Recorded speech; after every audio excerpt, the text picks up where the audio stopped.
Did you know that Donna Ross turned down The Bodyguard? That could have been her film. Could you imagine her singing "I Always Love You"? But apparently, because there was a nude scene in the film, she turned it down.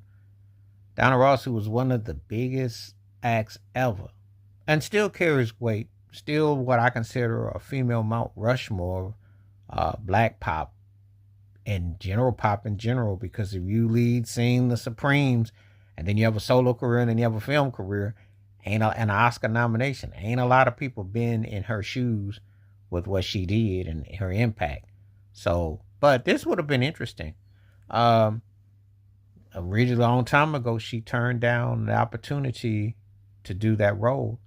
And, you know, when I think about her impact on Lady Sings the Blues, you know she had star quality. That's not up for discussion. Uh, who would have been the male love interest? Because it was, Whitney Houston had Kevin Costner in the role. Who would have been somebody for Donna Ross back then? It would have been interesting. Could it have worked? There's so many questions and everything, and there's so much totality with everything. You just gotta kind of wonder. She was considered more modest. She was considered more, you know, low key, reserved in how she did her business. Public life perception and everything. She come from a different era like that, so that would have been interesting had she done it. But yeah, when you think about it, it's like, wow, Donna Ross turned that down.